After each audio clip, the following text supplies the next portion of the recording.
नमस्कार दोस्तों, जय जोहार। मैं कौशल तिवारी और बिहनिया संध्या में आपका स्वागत है।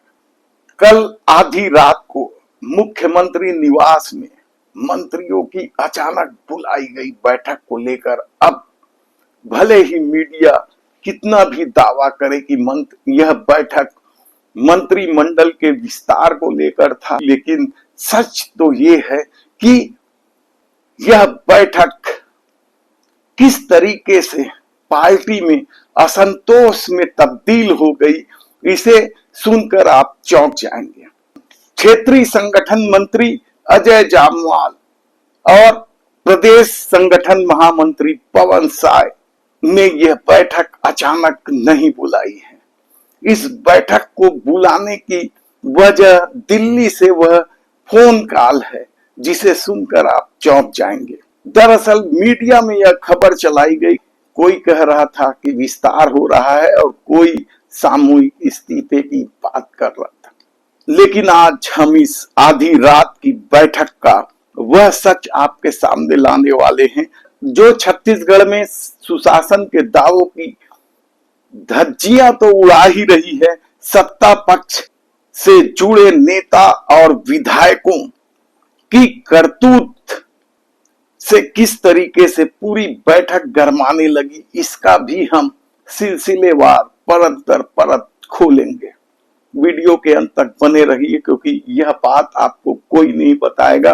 अब आते हैं उस इनसाइड स्टोरी पर, जिसे मुख्य धारा की मीडिया छूने से भी डर रहा है। दरअसल आनंद फानंद में बुलाई इस बैठक को भले ही मंत्रिमंडल के विस्तार का रूप दिया जा रहा हो, लेकिन कहा जाता है कि बैठक बुलाने की असली वजह बैकुंठपुर का वह हादसा है, जिसमें भारतीय जनता पार्टी के नेता को जिंदा जला दिया गया था।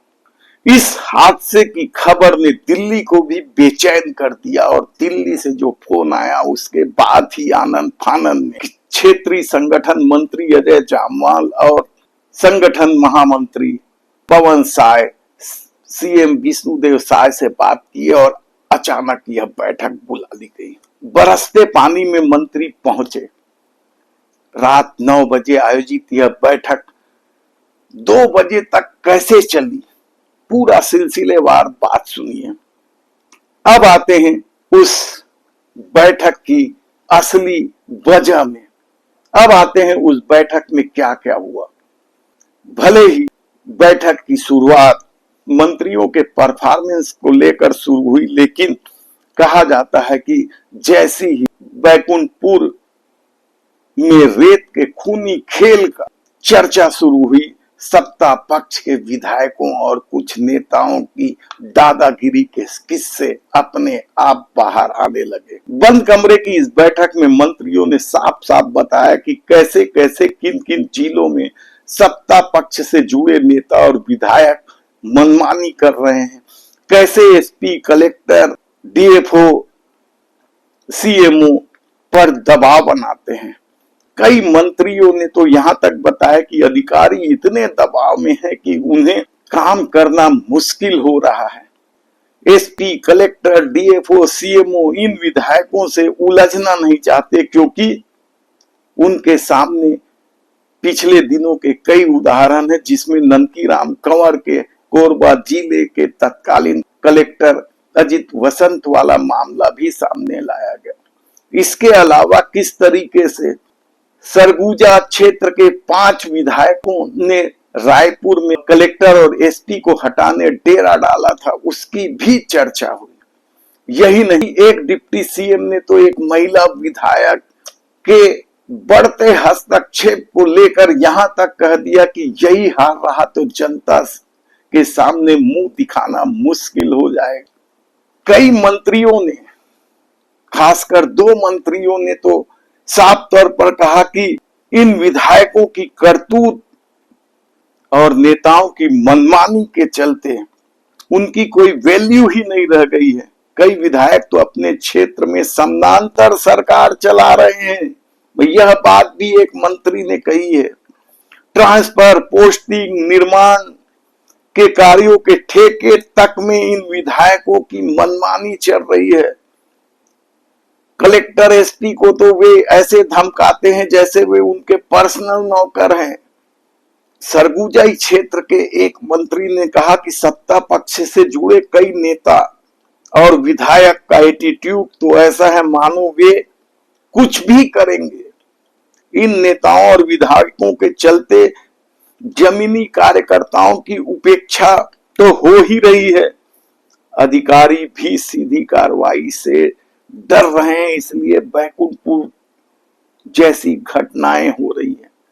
बता दें कि सिर्फ बैकुंठपुर का मामला नहीं है, ऐसे 5 बड़े मामले हुए हैं रेत के खूनी खेल में।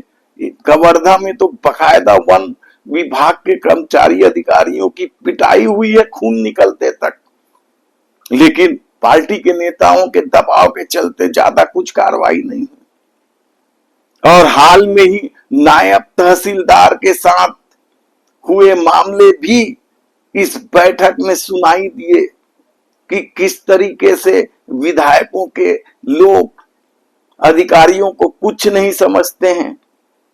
ऐसे में सुशासन के नाम पर आप कितना भी काम कर लें, जो जनता में इमेज बन रही है वह आने वाले चुनाव में मुश्किल खड़ा कर देंगे। और इस मामले को लेकर कांग्रेस जिस तरीके से बढ़ा चढ़ाकर पार्टी के विधायकों और नेताओं की करतूत सामने ला रहे हैं, उससे भी सरकार की छवि पर असर पड़ा है। एक मंत्री ने तो यहां तक कह दिया कि उनके प्रभारी जिले में विधायकों की मर्जी ऐसे चलती है कि कैबिनेट और मंत्रियों का कोई वजूद ही नहीं है।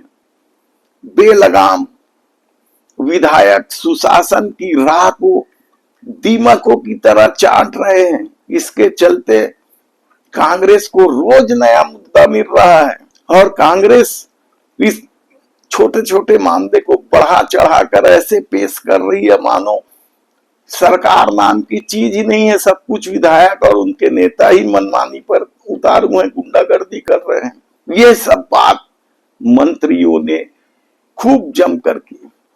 हालांकि मंत्रियों की इन शिकायतों को लेकर पवन साय ने कुछ मंत्रियों को यह कहा कि यदि सत्ता में आने के बाद भी पार्टी के नेता और विधायक काम नहीं करेंगे तो कैसे चलेगा, लेकिन मनमानी नहीं होनी चाहिए और शीघ्र ही इस मामले को लेकर विधायकों की बैठक बुलाई जा सकती है और कुछ विधायकों पर हंटर चलाया जा सकता है।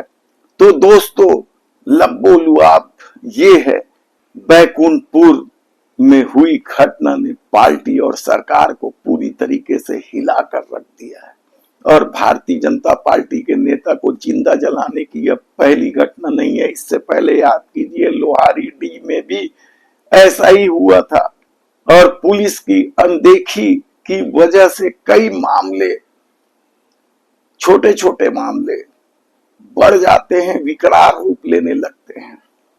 तब ऐसे में देखना है कि इन बेलगाम विधायकों पर लगाम कसने के लिए, इन बेलगाम नेताओं पर लगाम कसने के लिए क्षेत्रीय संगठन मंत्री अजय जामवाल और महामंत्री संगठन पवन साय किस तरीके से विधायकों की बैठक बुलाते हैं, कब बुलाते हैं।